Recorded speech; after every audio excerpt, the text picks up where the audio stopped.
Hey guys, working on chapter 5 today. Just wanted to say, hey, this looks familiar, right? This is our library. Kind of miss it, so figured that would be a good background for today. Um, so yesterday, Buck was sold again to a family that's like not really prepared for this wild adventure in Canada and the Yukon, and they tip over a sleigh and all kinds of fun stuff. Oh, gusties. Okay, sorry. No, I don't have the virus. Allergies. All right, so picking up from yesterday. This accomplished the outfit. Though cut in half, was still a formidable bulk. Charles and Hal went out in the evening and bought in six outside dogs. These, added to the 6 of the original team, and Teak and Kuna, the Huskies obtained at the Rink Rapids on the record trip, brought the team up to 14. But the outside dogs, though practically broken in since their landing, did not amount to much. 3 were short-haired pointers. One was a Newfoundland, and the other 2 were mongrels of indeterminate breed.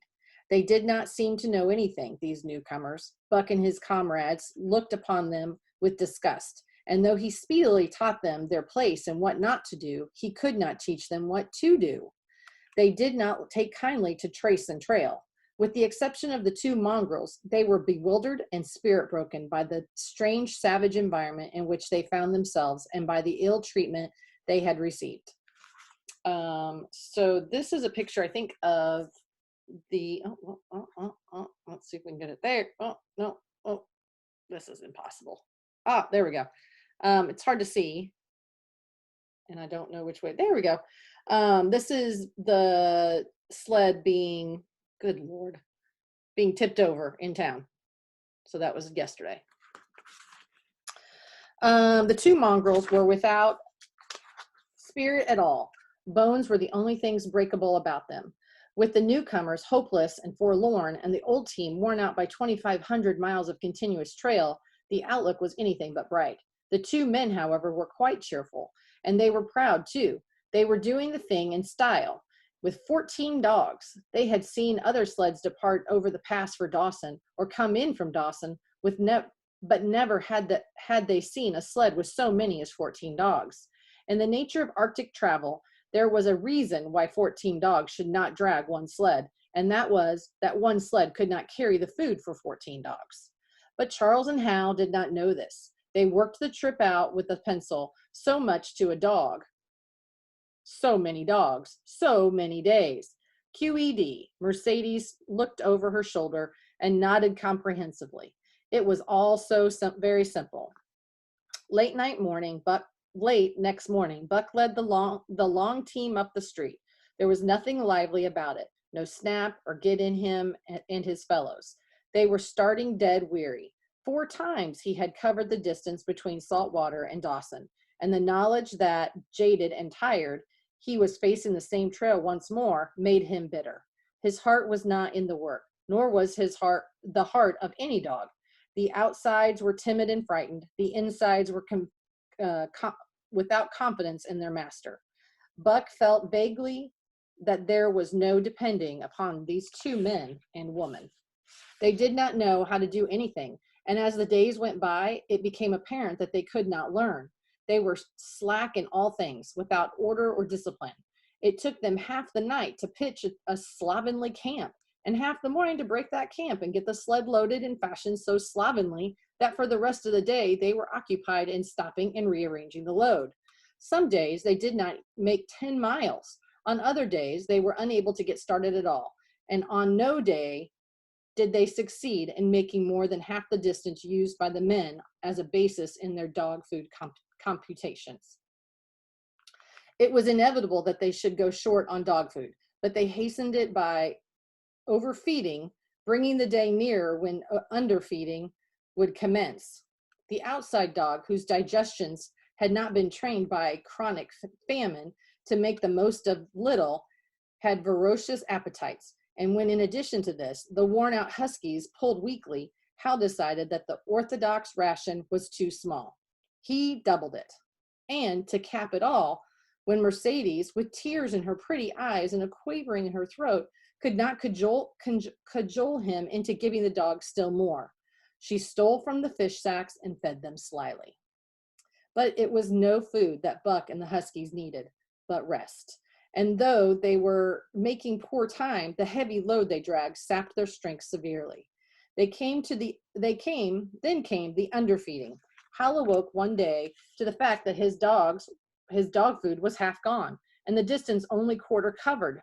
Further, that for love or money, no additional dog food was to be obtained. So he cut down even the orthodox ration and tried to increase the day's travel. His sister and brother-in-law seconded him, but they were frustrated by their heavy outfit and their own incompetence. It was a simple matter to give the dogs less food, but it was impossible to make the dogs travel faster.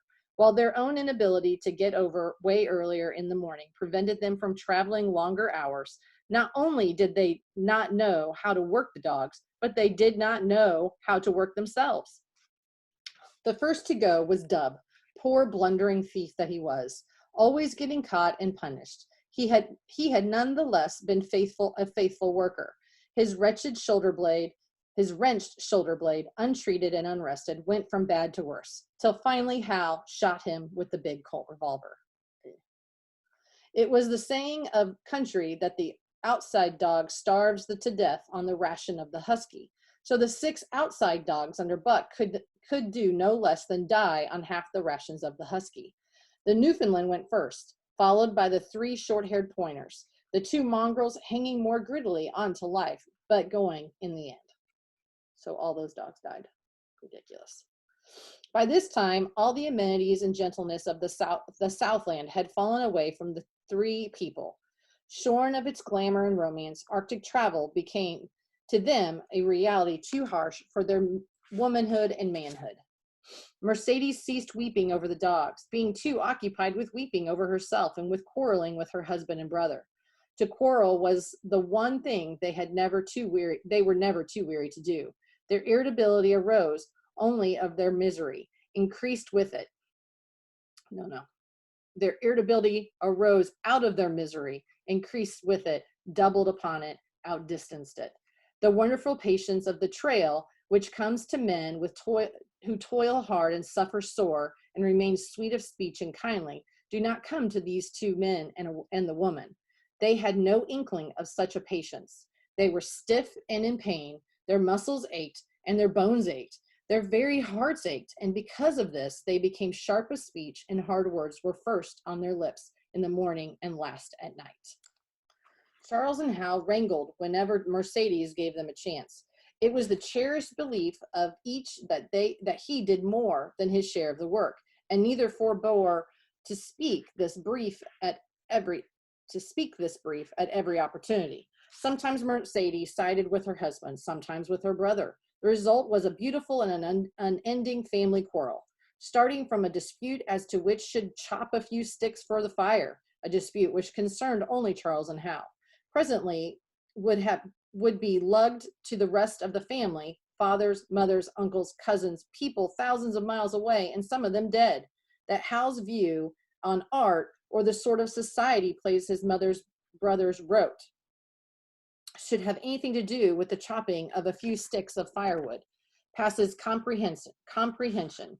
Nevertheless, the quarrel was as likely to tend in that direction as in the direction of Charles's political prejudices, and that Charles' sister's tale-bearing tongue should be relevant to the building of a Yukon fire was apparent only to Mercedes, who disburdened herself of copious opinions upon that topic, and incidentally upon a few other traits unpleasantly peculiar to her husband's family. In the meantime, the fire remained unbuilt, the camp half-pitched, and the dogs unfed. Mercedes nursed a special grievance, the grievance of her sex. She was pretty and soft and had been chivalrously treated all her days, but the present treatment by her husband and brother was everything save chivalrous. It was her custom to be helpless.